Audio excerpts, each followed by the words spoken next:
देवभूमि कहे जाने वाले उत्तराखंड के जोशीमठ में भून धसाव के चलते क्षेत्र को अब आपदाग्रस्त घोषित किया गया है। यहाँ से आबादी का एक बड़ा तबका पलायन कर रहा है। सरकारी मशीनरी ने इस जगह को बचाने की पूरी कोशिश की, मगर परिणाम में ये नहीं हो पाया। जोशीमठ अब इतिहास के पन्नों से गायब होने की कगार पे है, मगर इस जमीन की आपदा से जुड़ने की कहानी नई नहीं है। इसके पीछे की कई वो वजह हैं जिसके चलते दुश्वारियां इस तरह देखने को मिली।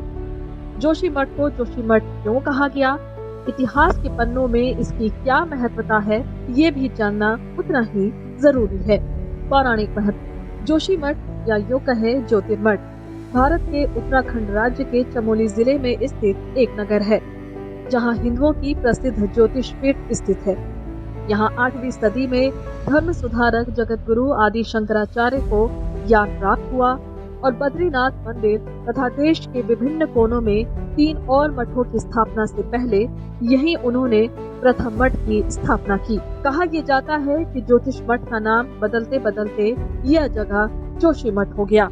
आदि गुरु शंकराचार्य ने अपने परम प्रिय शिष्य टोटका को यहाँ का दायित्व सौंपा। यह पवित्र तीर्थ स्थान कर्णप्रयाग क्षेत्र में है। अलकनंदा और धौली गंगा नदी का संगम भी यही होता है।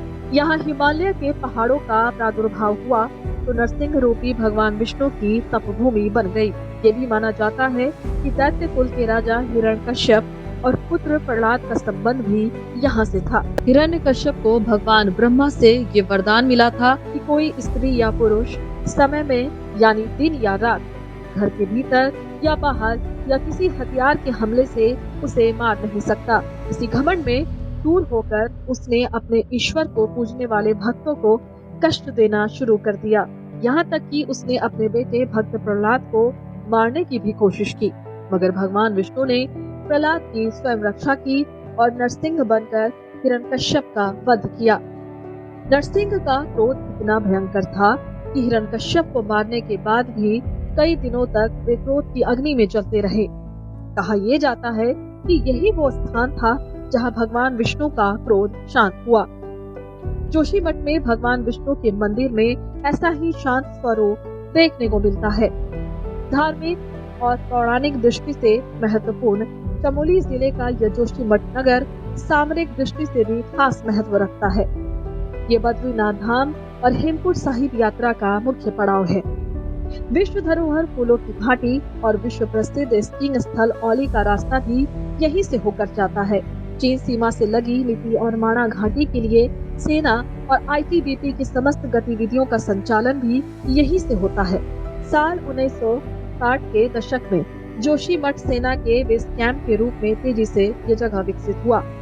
इसके बाद यहाँ पर भारत तिब्बत सीमा पुलिस की गतिविधियां भी तेजी से बढ़ी। वर्तमान में सीमा क्षेत्र की सुरक्षा के लिए जोशीमठ बेस कैंप का काम करता है।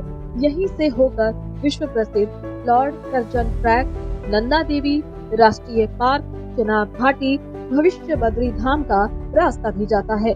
पर्यटन गतिविधियों का प्रमुख केंद्र होने के चलते साल भर यहाँ देश विदेश के पर्यटकों का जमघट लगा रहता है। मगर अब यहाँ के हालात पूरी तरह से बदल गए हैं। जमीन धंसने की घटनाएं बढ़ती जा रही हैं। यहाँ के सिंगदार वार्ड में भगवती मंदिर धराशायी हो गया। ये तबाही की पहली घटना थी जिसके लिए आज से करीब 47 साल पहले सरकार को चेताया गया था। कुछ मीडिया रिपोर्ट्स की माने तो मिश्रा आयोग की रिपोर्ट ने विस्तार से जोशीमठ में मंडरा रहे इस खतरे को लेकर आगाह कर दिया था। हालात ऐसे बन गए हैं कि घर के घर कभी भी भरभरा कर गिर सकते हैं। वहाँ के लोग खौफ सता है, डर के साए में जी रहे हैं, आंसू बहा रहे हैं। जोशीमठ में एनटीपीसी पावर प्रोजेक्ट के टनल में निर्माण कार्य के दौरान हुए ब्लास्टिंग ने वहाँ के पहाड़ों को दरका दिया है। स्थानीय लोगों का विरोध हिलंग मारवाड़ी बाईपास का भी है। उस रिपोर्ट के मुताबिक जोशीमठ की जड़ पर छेड़खानी जोशीमठ के लिए खतरा साबित हुई। आयोग की तरफ से जोशीमठ का सर्वेक्षण करवाया गया था, जिसमें जोशीमठ को एक मोरेन में बसा हुआ बताया गया, यानी ग्लेशियर के साथ आई मिट्टी, जिसे अति संवेदनशील माना गया था।